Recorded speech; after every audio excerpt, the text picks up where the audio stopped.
like this, goes like this, goes.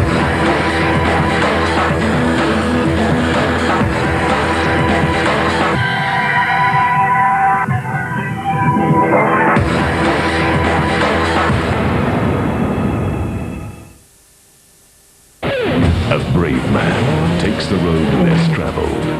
A true adventurer makes a road where none exists. The Dakar Rally, only on Supersport. Proudly sponsored by Total Quartz Lubricants.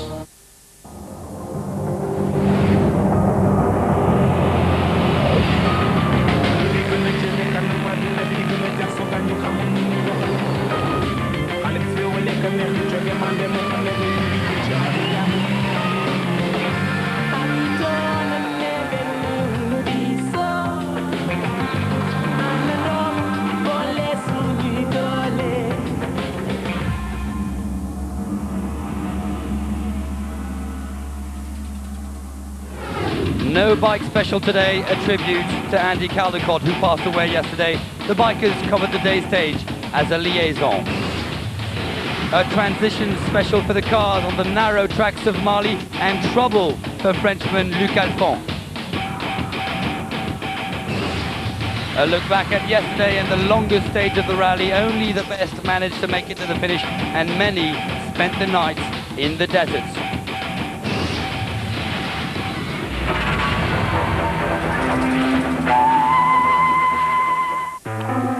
Back to yesterday's stage, and the longest of the rally, close to 600 kilometers of special and a total of over 800 Ks. Eventful it promised to be, eventful it was, but unfortunately not in the best of ways. It all started with dunes and sands, very soft sands indeed. The worst possible conditions the competitors left in the rally, trying not to get stuck in the sand and then trying to get out of the sand. That was one of the problems. Navigation was also a key factor. Some got lost, some suffered crashes. Portuguese crew Carvalho and Pinhas da Silva in a Toyota had to wait for help. The crew was fine. The car was seriously damaged. Forget it, seems to say the driver, and despair on the face of the Portuguese. Assistance eventually came, but they too believed it was useless to carry on.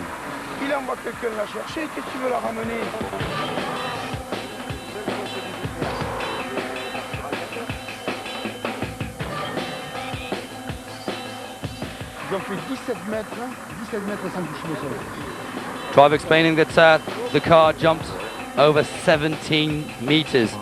That explains the damage. Jean-Jacques Raté also struggled in the sand, hoping to keep the leadership of the T2 production class standing. You have oil for the engine? Oil engine? Yes. Yes. Could you give me please? And one had to prepare for the most demanding day of the rally.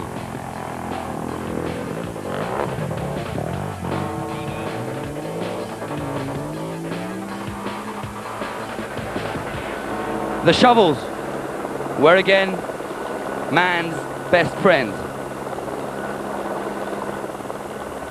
Even for the big BMW X3 cars. Losing precious time on the day, Alfie Cox, former biker. Slowly the sun was to set on the Dakar, and the nightmare started for Burkina Faso's Michel Nanga, explaining it was impossible to finish. Bike is stuck on top of a dune. Well, the rider from Burkina Faso indeed withdrew from the race, and night started falling on the stranded competitors.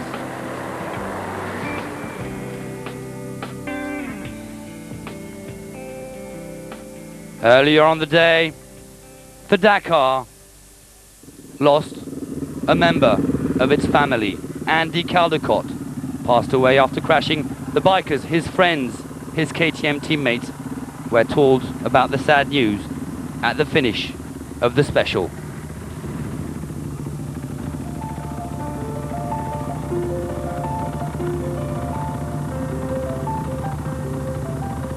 Sadness read on the face of Cyril Dupre.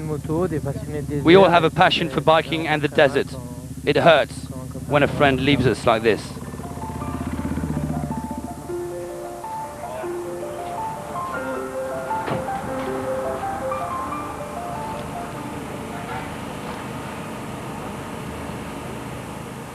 It really sucks. I just started to know Andy this last week and started to be good friends, so it really sucks.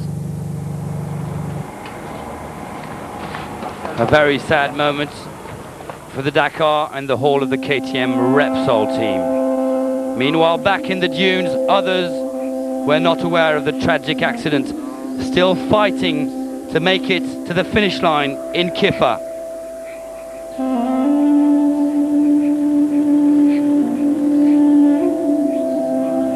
Pitch black conditions, and still that treacherous soft sand.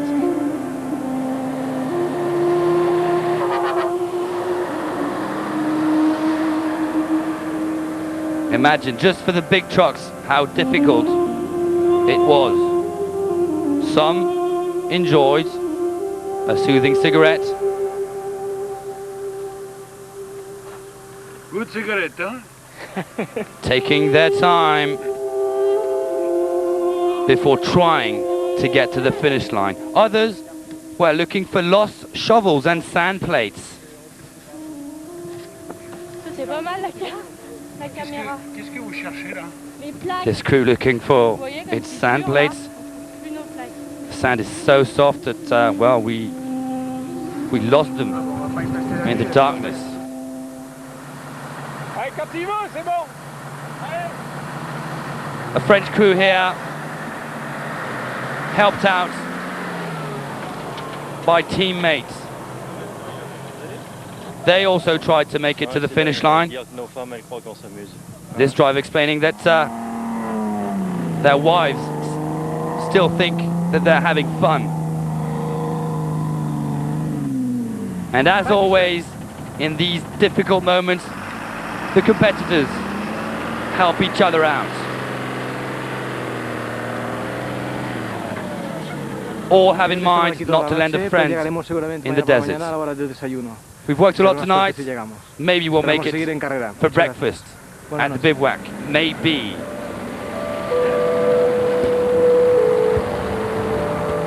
Well, at the bivouac at 5:30 this morning, only 100 bikes had made it. 78 cars and 23 trucks. A lot decided to sleep in the desert.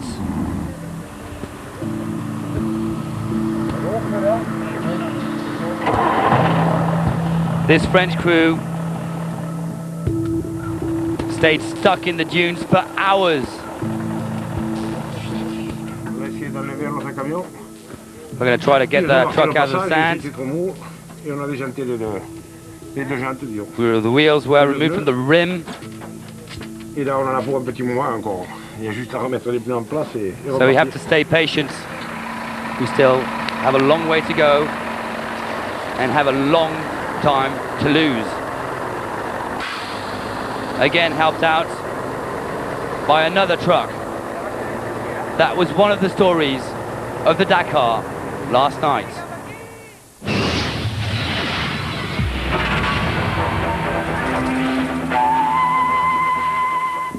This morning at the Kiffa bivouac, the bikers gathered together. All had in mind one man, Andy Caldecott. As you know, explains Etienne Lavigne, it was a sad day for the Dakar. Biker left us, Andy Caldecott, a figure of the Dakar. He won't be on the race today. So for him, let's please have a minute of silence. Que nous respections une minute de silence à la mémoire d'Andy Caldecott, s'il vous plaît.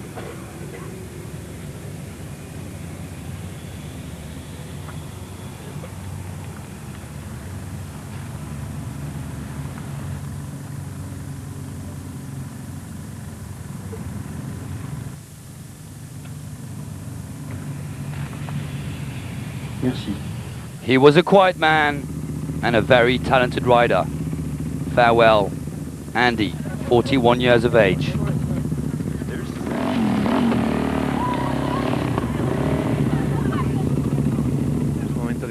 It's a tough moment for us, explains Mark Comer, the overall leader. But I believe that the best thing we can do now is to carry on to Dakar and try and win the Dakar for Andy. And for Andy, the bike has covered the 333 kilometers of the day stage as a liaison. Entering Mali, the beautiful. A fifth country visited by the event this year, into Black Africa with its typical sceneries and welcoming population.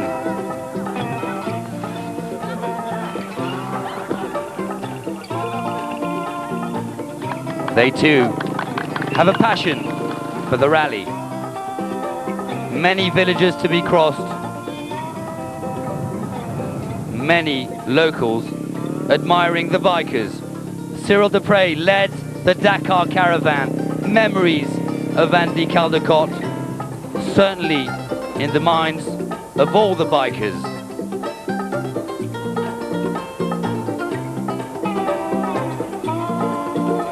"101 riders were allowed to start the day stage, including De Gavado, De Azevedo,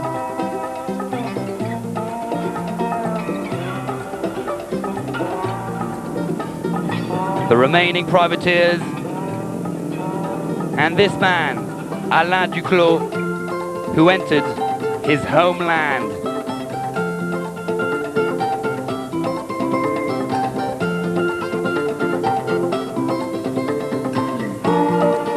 The fantastic sceneries of yet another country,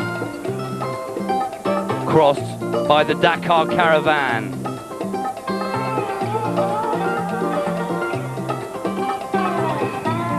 A liaison, but still some falls for those still exhausted by the previous days in Mauritania, probably not quite focused enough. And until the podium in Dakar, Andy Caldecott will remain in the minds of all.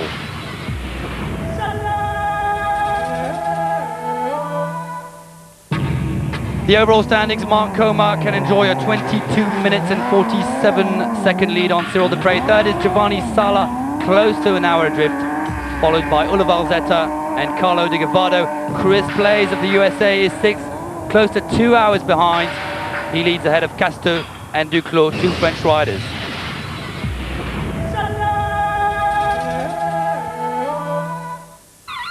Finding water and food is one of the major issues in Africa.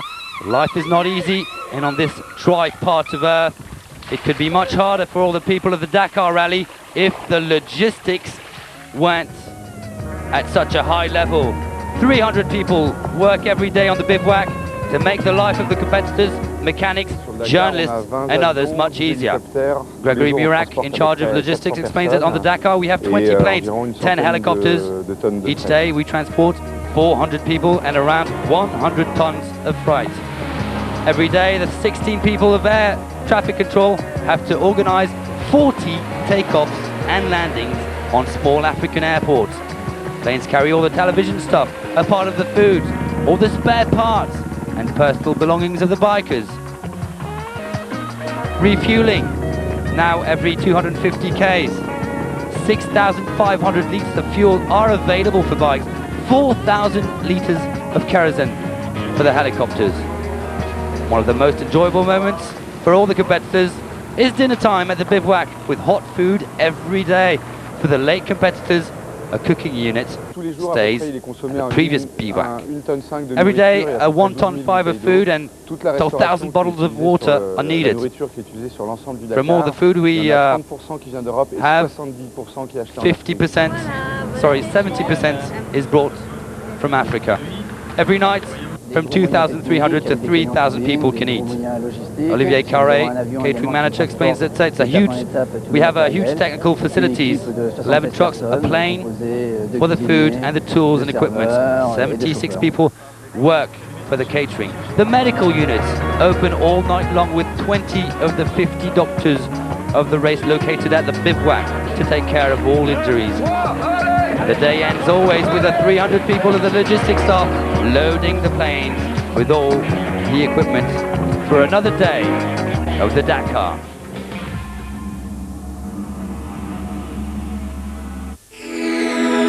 Landlocked Republic of Mali. The competitors must negotiate both vast desert terrain and the fast tracks of Mali. The contrast often proving too much for some, as their technique and skill are severely tested. Mitsubishi Motors, 10 Dakar wins, 5 in a row.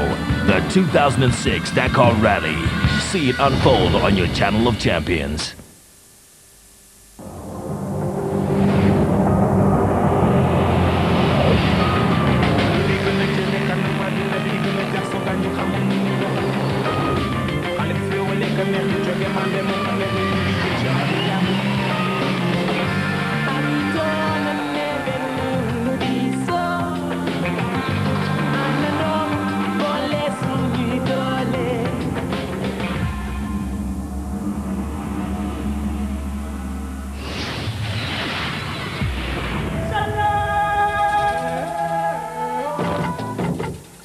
The day's 10th stage takes the competitors from Kippa to Kais. The rally leaves Mauritania and heads to its fifth country, Mali.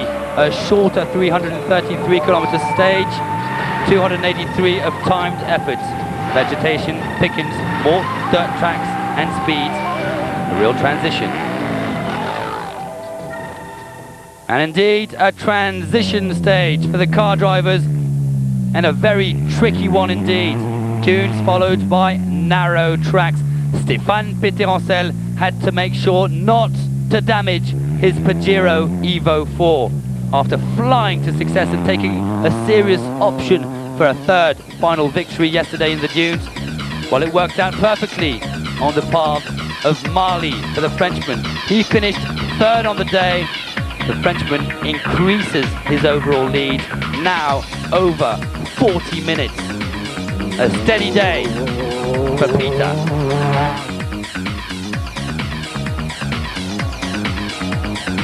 But he was one of the many to damage his car. So was Thierry Magnaldi, but his problems were very, very serious, unexpected. For the winner of 2 stages so far, in Zouerat and Nouakchott. Co-driver here explaining that Magnaldi has to stop. Tu dis quoi là? Mais là, on était au 200, on était Non, à Navigational problems at the start. Looking for the right way to go. Il y en a eu un annulé, d'accord, c'est bon. Parce qu'elle est annulée. Waypoint 16, c'est bon. Pour être sûr.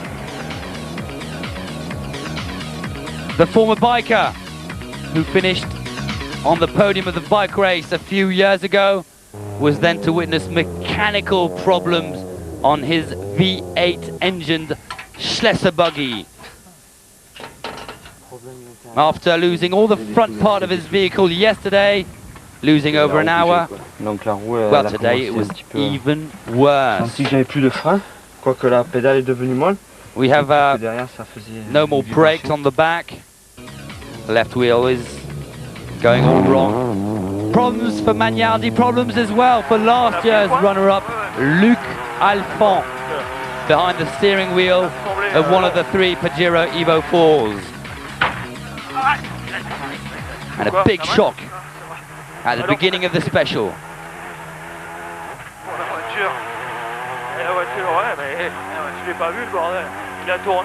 Shaky and bumpy roads in the first kilometers of Mali.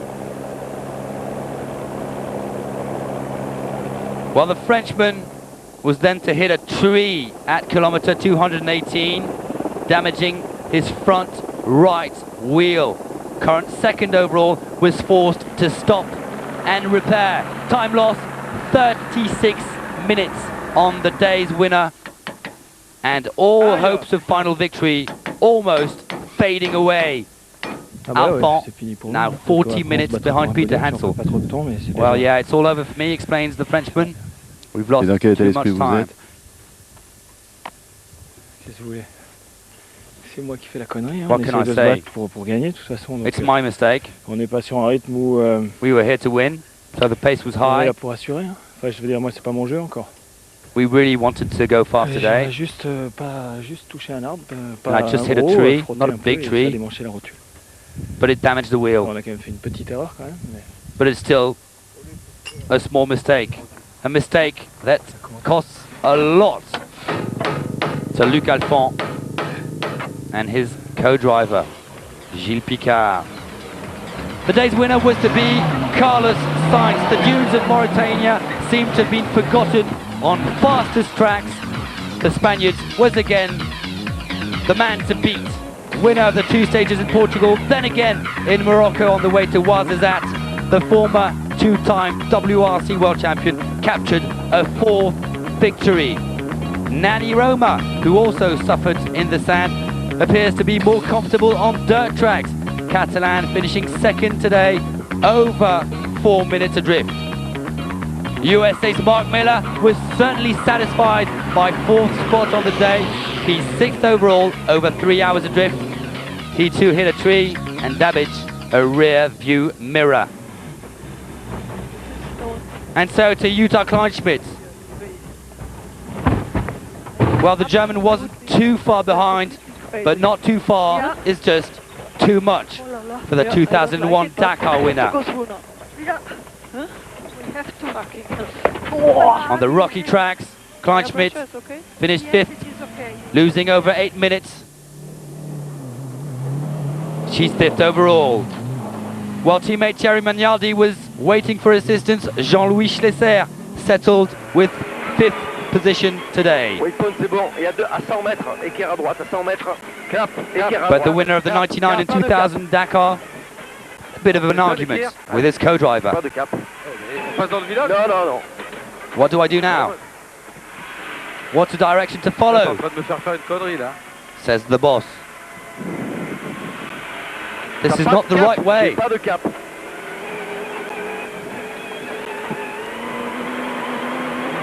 Well, the right direction was eventually found, and Schlesser made it to the finish line here in Kais. A rather good performance for Carlos Souza. The Portuguese finished 7th, losing over 11 minutes. 3rd overall, Gilles Villiers lost more precious time today, a total of over 13 minutes on his teammate Carlos Sainz. Not good for the South African, 8th on the day, and now 1 hour and 3 minutes behind race leader Stéphane Péterancel. Meanwhile, it was an easier day for all the others, but a bad one for the baller of Chris Hammond and his co-driver Terry Banyard. A tumble and race over for the British crew, but no serious injuries.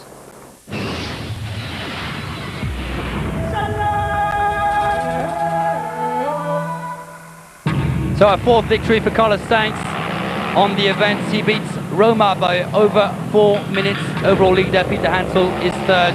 Good day for the Frenchman.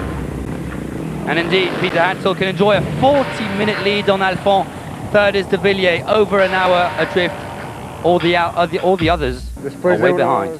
Well, after some days, explains Carlos Sainz, with many problems, everything went well. Terrain has changed and the car performed rather well. I think this car is good for every kind of terrain. The problem is that on this kind of rally, you're not allowed to have any kind of little problems, because even a little problem can deny you the victory.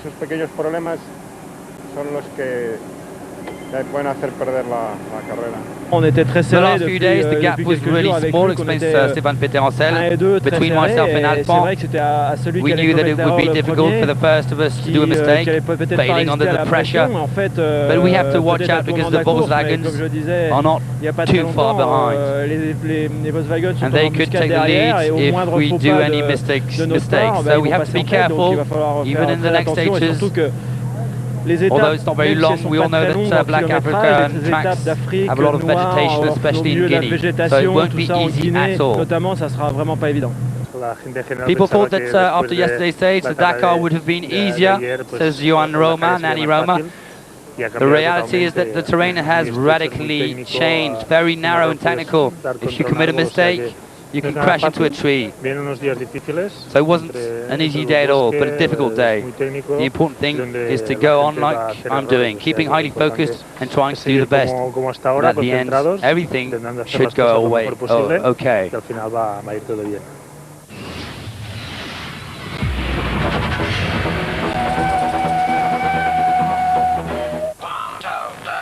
To the truck race. Very big problems for Hans Stacey yesterday. His truck crashing on its sides. Well, today it was a whole different story. And another special victory for the Dutchman. And on his way to the finish line, he overtook Ellen Law in his Mercedes, in her Mercedes.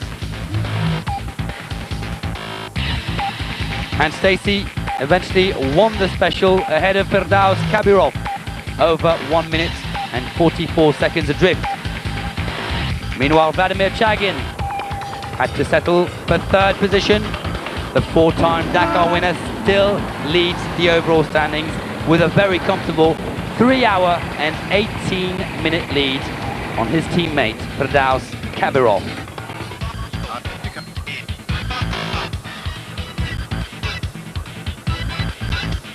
And still a great show when it's not in Mauritania, well, it's in Mali, with the big machines of the Dakar.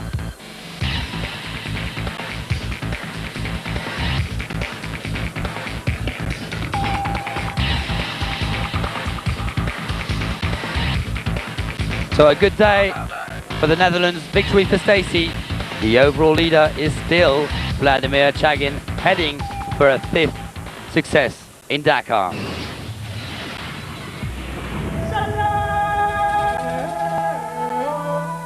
Tomorrow, the rally remains in Mali and heads southeast to the capital, Bamako, a total of 424 kilometers, including 231 of special, splendid settings with continuous sequences of forests and savannas.